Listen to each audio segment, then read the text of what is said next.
നമസ്കാരം. ഉക്രൈനിൽ American president Donald Trump പിടിമുറുക്കുകയാണ്. സുപ്രധാനമായ ഒരു കരാറിലേക്ക് അമേരിക്കയും യുക്രൈനും എത്തിയിരിക്കുന്നു. എന്താണ് ആ കരാർ?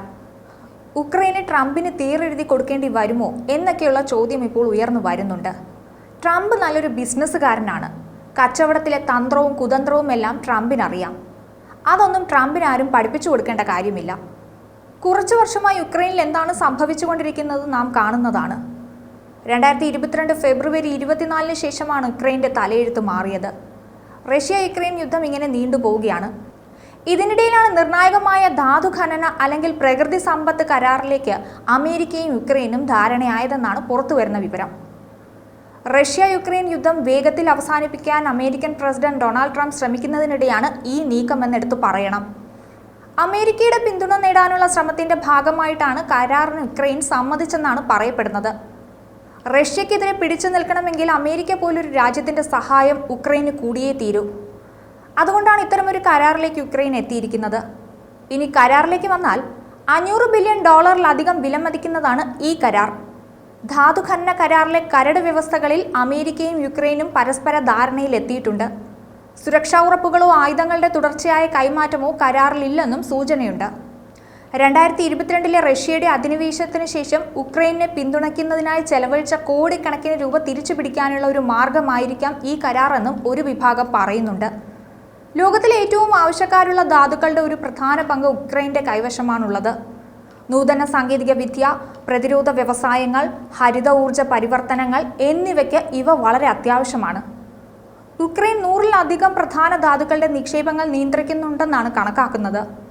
യൂറോപ്പിലെ ഏറ്റവും വലിയ കരുതൽ ശേഖരങ്ങളിൽ ചിലത് ഇതിലുണ്ട്. ഉക്രൈനിൽ ഏകദേശം 5 ലക്ഷം മെട്രിക് ടൺ ലിഥിയ ശേഖരവും ഹൈടെക് വ്യവസായങ്ങൾക്ക് നിർണായകമായ മൂലകങ്ങളായ ടൈറ്റാനിയം, നിക്കൽ എന്നിവയുടെ വലിയ നിക്ഷേപവുമുണ്ട്. എന്തിനാണ് അമേരിക്ക ഇത്ര പെട്ടെന്ന് ഇങ്ങനൊരു കരാറിലേക്ക് വന്നതെന്ന് ചോദിച്ചാൽ അതിൻ്റെ കാരണം ചൈനയാണ്. ചൈനയെ ഈ ധാതുക്കളുടെ കാര്യത്തിൽ ആശ്രയിക്കുന്നത് കുറയ്ക്കാനാണ് ഈ കരാറിലേക്ക് അമേരിക്ക എത്തിയത്. അമേരിക്കയും ചൈനയും കുറച്ചു കാലമായി അത്ര നല്ല രീതിയിലല്ല മുന്നോട്ട് പോകുന്നത്. ചൈനീസ് ഉൽപ്പന്നങ്ങൾക്ക് ഉയർന്ന തീരുവ ചുമത്തുകയും അമേരിക്കയുടെ സാങ്കേതിക വിദ്യയിലേക്കുള്ള ചൈനയുടെ പ്രവേശനം നിയന്ത്രിക്കുകയും ചെയ്തുകൊണ്ട് ചൈനീസ് സാമ്പത്തിക സ്വാധീനത്തിനെതിരെ ട്രംപിന്റെ ഭരണകൂടം കടുത്ത നിലപാടെടുത്തിരുന്നു. ഇതിനെതിരെ ചൈനയും പ്രതികരിച്ചു. ഇതിന് മറുപടിയായി ചൈന അമേരിക്കയിലേക്കുള്ള നിരവധി അപൂർവ ധാതുക്കളുടെ കയറ്റുമതി നിരോധനം ഏർപ്പെടുത്തിയിട്ടുണ്ട്. അമേരിക്കയ്ക്ക് ചൈനയെ ആശ്രയിക്കുന്നത് കുറച്ചേ പറ്റൂ. അതുകൊണ്ടാണ് ഇത്ര പെട്ടെന്ന് അമേരിക്ക യുക്രൈനുമായി ഇങ്ങനൊരു കരാറിലേക്ക് വന്നിരിക്കുന്നത്. മറ്റൊരു സുപ്രധാന വിവരം കൂടി പുറത്തു വന്നിട്ടുണ്ട്. അമേരിക്കൻ പ്രസിഡന്റും റഷ്യൻ പ്രസിഡന്റും തമ്മിലുള്ള ചർച്ചയിൽ സൈനിക ചിലവുകൾ വെട്ടിക്കുറയ്ക്കുക എന്ന ആശയം പുറത്തു വന്നിരിക്കുകയാണ്. ഇത് നടപ്പായാൽ നിലവിലെ യുദ്ധഭീതിക്ക് ഒരു പരിധിവരെ അറുതിയാകുമെന്ന പ്രതീക്ഷയിലാണ് ലോകം.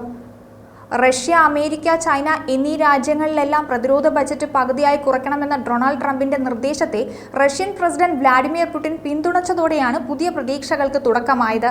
അമേരിക്കയും റഷ്യയും 50% വീതം പ്രതിരോധ ബജറ്റ് കുറയ്ക്കുമെന്നാണ് വിവരം. 2022 യുക്രൈനിൽ ആക്രമണം ആരംഭിച്ചതിനു ശേഷം റഷ്യ സൈനിക ചെലവ് ഗണ്യമായി വർദ്ധിപ്പിച്ചിരുന്നു. ഇത് സാമ്പത്തിക വളർച്ചയ്ക്കും പണപ്പെരുപ്പത്തിനും ആക്കം കൂട്ടിയിട്ടുണ്ട്. 2024 റഷ്യയുടെ പ്രതിരോധ സുരക്ഷാ ചെലവ് GDPയുടെ ഏകദേശം 8.7% വരുമെന്നാണ് പറയുന്നത്. ന്യൂസ് ഡെസ്ക് ഈനാട് മലയാളം.